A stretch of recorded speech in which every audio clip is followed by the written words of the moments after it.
Hey everyone, तो स्वागत है आप सभी का। तो हम देख रहे हैं आज सीजी टेट 2023-24 के क्वेश्चन पेपर हैं। ये इस तरह से देखेंगे। ये प्रश्न पत्र पहला है, ठीक है। मेन टेस्ट बुकलेट है।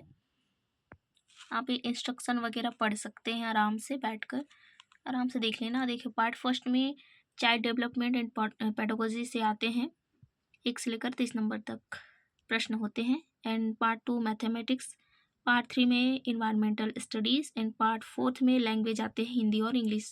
आप कौन सा चूज़ करते हैं। एंड पार्ट जो है कि 5th लैंग्वेज है, हिंदी और इंग्लिश, जो कि सेकंड लैंग्वेज। ठीक, आप चाहते हैं तो इधर हिंदी के भी देख लेना। ठीक, चलो प्रश्नों की ओर बढ़ेंगे सीधे सीधे। तो इस तरह से पार्ट 1 है बाल विकास एवं शिक्षा शास्त्र। आप कमेंट कर देंगे तो मैं इसके मॉडल आंसर बता दूंगी, ठीक है। तो पहला जो प्रश्न है अभिकथन और कारण है। विद्यालयी पाठ्यक्रम को विद्यार्थियों के सांस्कृतिक ज्ञान को उचित स्थान और मूल्य देना चाहिए, ये अभिकथन है। और इसका कारण है विद्यार्थियों को उनकी सांस्कृतिक पहचान को बनाए रखने के लिए समर्थन प्रदान करना सीखने की प्रक्रिया को सुगम बनाता है। तो विकल्प आपके पास 4 हैं, ये सही है लेकिन आर गलत है, पूछ रहा है। उसके बाद है ए और आर दोनों गलत हैं, और थर्ड में है ए और आर दोनों सही हैं। ए और आर सही व्याख्या करता है। आंसर आप कमेंट करना तो मैं इसके मॉडल आंसर ही बताऊंगी, ठीक है। अब देखो, प्रश्न नंबर है दूसरा। सीखने के सामाजिक संरचनावादी विचार इस बात की वकालत करते हैं कि व्याख्यान देने और समझाने से प्रभावी शिक्षण सक्रिय होता है। प्रत्याहार और दोहराव की चिंतन प्रक्रिया से प्रभावी शिक्षण होती है। शिक्षार्थी दूसरों से निष्क्रिय रूप से ज्ञान प्राप्त करते हैं। शिक्षार्थी सक्रिय रूप से ज्ञान का निर्माण करते हैं। क्वेश्चन नंबर 3 है निम्नलिखित में से कौन सा कथन अभिगम के बारे में सही नहीं है। ध्यान रखना, सही नहीं है पूछा है। अधिगम सामाजिक क्रिया द्वारा संसाधित होती है। अधिगम एक प्रक्रिया नहीं अपितु एक उत्पाद है। अधिगम अभ्यर्थी के पूर्व ज्ञान पर निर्भर करता है। और अधिगम का तात्पर्य पूर्व वैचारिक स्कीम्स के पुनर्गठन से है। प्रश्न चौथा की ओर बढ़ रहे हैं, हम देखेंगे।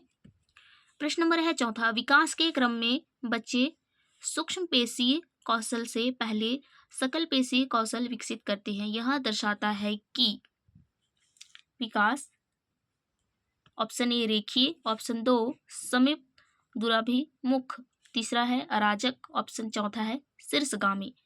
ठीक है, विकास के क्रम में पूछा है, बच्चे के सूक्ष्म कौशल से पहले सकल पेशीय कौशल विकसित करते हैं। यहाँ दर्शाता है विकास के बारे में। प्रश्न नंबर है 5वां। विकास के किस पहलू में तर्क चिंतन और समस्या समाधान की व्याख्या की जाती है। मतलब ये विकास के कौन से पहलू में है जो कि तर्क और चिंतन, समस्या को समाधान की व्याख्या की जाती है। नैतिक विकास, गतिक विकास, या सामाजिक विकास, या संज्ञानात्मक विकास। 4 विकास में से कौन से होंगे।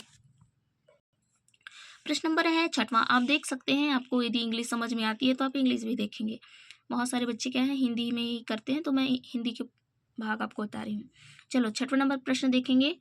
रस्सी कूदते समय पैर में रस्सी फंसने के कारण आउट होने के बाद अरु कहती है कि उसे रस्सी ने जानबूझकर आउट किया है। जीन पियाजे के संज्ञानात्मक विकास सिद्धांत की किस अवस्था में बच्चे इस तरह के तर्क देते हैं। देखो, उल्टा बोल रही है ना बच्चे। तो पहला है संवेदी चालक अवस्था, दूसरा है पूर्व चलन अवस्था, तीसरा है मूर्त संक्रियात्मक अवस्था, औपचारिक संक्रियात्मक अवस्था। प्रश्न नंबर है 7वां। समीपस्थ सिद्धांत कहता है कि शैशव अवस्था में, जब हम छोटे होते हैं उस अवस्था में भाषा का विकास तेजी से होता है क्योंकि वह विकास के लिए संवेदनशील अवधि है। दूसरा है सूक्ष्म गति कौशल के विकास के साथ शारीरिक विकास तेजी से होता है। तीसरा है अंग हाथों और पैरों की तुलना में तेजी से बढ़ते रहते हैं। चौथा, विकास सिर से पांव तक होता है। प्रश्न नंबर 8वां देखेंगे। अभिकथन शिक्षार्थी जो पहले से जानते हैं उसके आधार पर अपने ज्ञान का निर्माण करते हैं। आर कारण, पैटर्न ढूंढना और पिछले ज्ञान के साथ जुड़ाव बनाने से शिक्षार्थियों को जानकारी के सार्थक रूप से संसाधित करने में मदद मिलती है। तो ऑप्शन आपके पास 1 2 3 4 है, इसमें से क्या सही होंगे आप आराम से देख लेंगे। प्रश्न नंबर है फिर से अभिकथन और कारण प्रश्न आ गए हैं। बच्चों द्वारा बचपन अलग अलग संस्कृतियों में अलग अलग तरह से अनुभव किया जाता है। कारण है बच्चों का विकास सार्वभौमिक होता है। तो सही, ए सही है लेकिन आर गलत है, ऑप्शन ए। ऑप्शन 2 है ए और आर दोनों गलत हैं। ऑप्शन 3 ए और आर दोनों सही हैं। ए और आर की सही व्याख्या करते हैं, जो ए है आर की सही व्याख्या करता है। ऑप्शन 4 है ए और आर दोनों सही हैं लेकिन ए है क्या करता है, आर की सही व्याख्या नहीं करता। प्रश्न नंबर है 10वां। अभिकथन लॉरेंस कोहलबर्ग के नैतिक विकास सिद्धांत में बच्चे कार्यों को उनके परिणाम के आधार पर अच्छा या बुरा समझने से इस समझ पर पहुंचते हैं कि नियम और कानून नम्य है और बदले जा सकते हैं। कारण है लॉरेंस कोहलबर्ग का तर्क है कि नैतिक विकास क्रमिक रूप से चरणों में होता है। ऑप्शन पहला है सत्य है, ए सत्य है लेकिन आर क्या है, गलत है। ऑप्शन दूसरा है ए और आर दोनों ही गलत है। ऑप्शन तीसरा है ए और आर दोनों सत्य हैं, आर ए की सही व्याख्या करता है। ए और आर दोनों सत्य हैं लेकिन आर ए की सही व्याख्या नहीं करता। इस तरह से प्रश्न नंबर है 11वां। निम्नलिखित में से कौन सा कथन समावेशी शिक्षा के बारे में सही नहीं है। देखो समावेशी शिक्षा के बारे में सही नहीं है पूछा है। ठीक, चलो देखेंगे। एक समावेशी कक्षा भाषा शैली में अंतर को समावेशित करती है और सहयोग को बढ़ावा देती है। दूसरा है निश्चित पाठ्यचर्या और मानक मूल्यांकन के आसपास ही एक समावेशी शिक्षा का केंद्र होता है। ऑप्शन तीसरा है समावेशी शिक्षण का अर्थ है ऐसे तरीकों से शिक्षण जो बहिष्कृत ना करे। प्रश्न नंबर इसमें ऑप्शन है चौथा, समावेशी शिक्षण का अर्थ है उस शिक्षा शास्त्र को अपनाना जो सभी शिक्षार्थियों की आवश्यकताओं का समर्थन करता है। इस तरह से 11वां प्रश्न खत्म हो जाता है। अब देखेंगे प्रश्न नंबर है 12वां।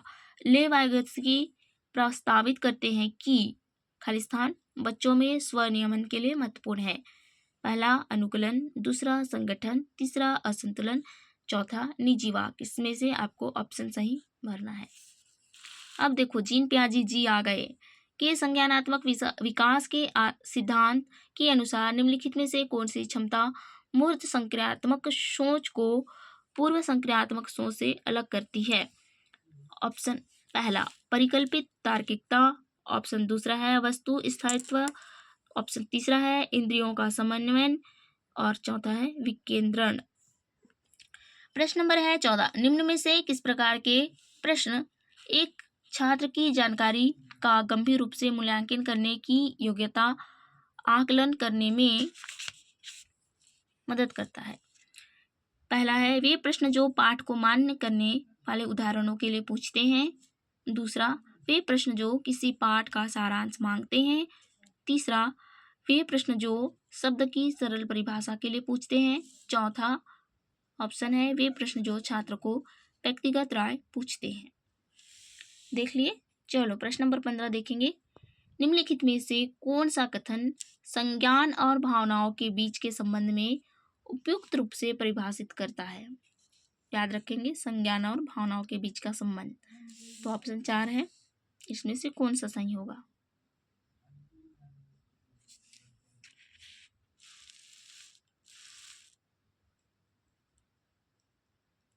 चलो प्रश्न नंबर 16 देखेंगे। प्राथमिक कक्षाओं में भाषा का विकास किस प्रकार संसाधित होता है। जो प्राथमिक कक्षा होती है उसमें भाषा का संसाधित पूछ रहा है। पहला जब शिक्षक बच्चों की मातृभाषा की अवहेलना और उपेक्षा करते हैं उस टाइम होता है क्या। ऑप्शन दूसरा जब शिक्षक मूर्त वस्तुओं के बजाय संकेतों और प्रतीकों से शुरू करते हैं। ऑप्शन तीसरा जब शिक्षक अमूर्त अवधारणाओं को संदर्भित करने के लिए ठोस उदाहरणों का प्रयोग करते हैं। ऑप्शन चौथा हो जाएगा जब शिक्षक औपचारिक भाषा के प्रयोग पर जोर देते हैं और उसे लागू करते हैं। कौन सा सही होगा। प्रश्न नंबर 17 देखेंगे। अभिप्रेरणा के आरोपण सिद्धांत के निम्नलिखित में से किससे लगातार कोशिश और बेहतर प्रदर्शन की संभावना है। देखो आवाज काफी बैठ रहा है तो आप लोग क्वेश्चन का ऑप्शन देखते जाएंगे, ठीक है। गला खराब हो रखा है।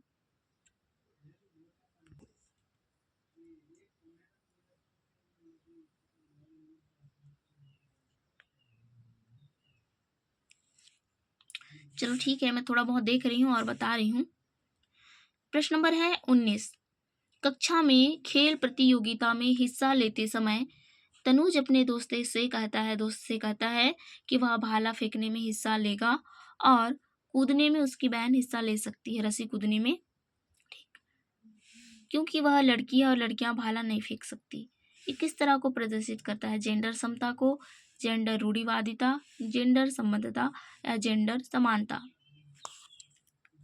देखो, लड़कियां भाला नहीं फेंक सकती, ऐसा कह रहा है उसका भाई, तो कौन सा जेंडर इसमें आएगा बताना है। प्रश्न नंबर है 20। निम्नलिखित में से पठन वैकल्य की एक विशिष्ट विशेषता कौन सी है?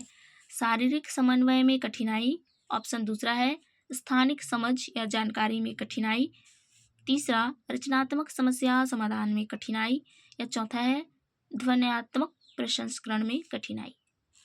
प्रश्न नंबर है 21। निम्नलिखित में से कौन सा कारक समस्या समाधान को बढ़ावा देता है? जो समस्या है समाधान करने में बढ़ावा होता है। निष्क्रिय अनुसरण, प्रतिक्रिया सेट, अपसारी चिंतन या कार्यात्मक स्थिरता। प्रश्न नंबर है 22। अपसारी चिंतन रिक्त स्थान है, जबकि अभिसारी चिंतन रिक्त स्थान है।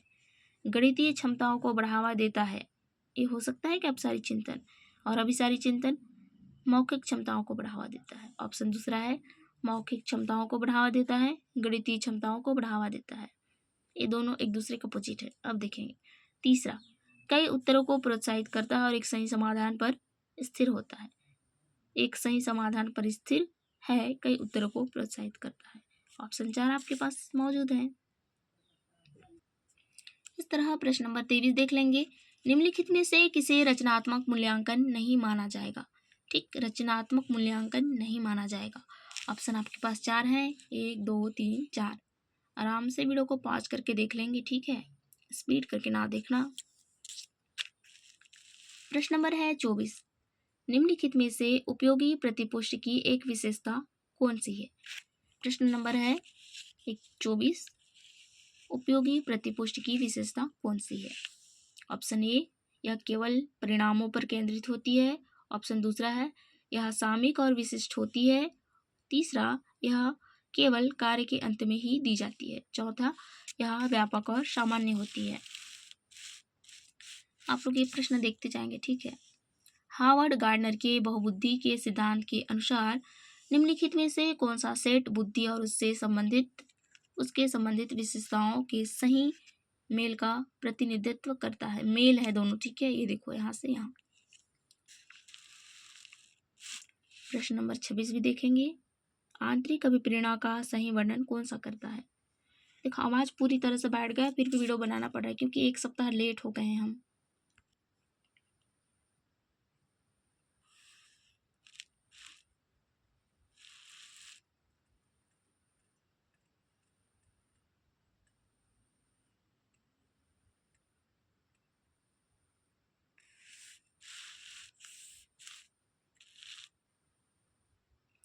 आप लोग ना कोहलबर्ग, जीन पियाजे, ले वाइटगोत्स्की, इस तरह के पूरे पढ़ के जाएंगे, ठीक। अधिगम, अभिसारी चिंतन, अपसारी चिंतन, ये सब पढ़ के भी जाना है, ठीक है। और देखो ये मैथ्स के पोर्शन आप कमेंट कर दीजिए, मैं भाग पहला का ही जो है वो पूरा बना के आपके पास सेंड करूँगी अगले वीडियो में, ठीक है। आवाज़ काफ़ी ख़राब होने की वजह से मैं नहीं बना रही हूँ आगे के भाग। इस तरह से निम्नलिखित निर्देशों को ध्यान से पढ़े हैं, आप देख सकते हैं। इसके बारे में पढ़ना है तो पढ़ लेंगे, बस आप कमेंट करना। मैं वीडियो अपलोड कर रही हूँ, आज शाम तक मिल जाएगा आपको। चलिए, सीटेट के और भी क्वेश्चन पेपर मेरे पास उपलब्ध हैं, मैं सभी के आंसर भी अपलोड करूँगी, पहले आप कमेंट कर देना, ठीक है। Thanks for watching.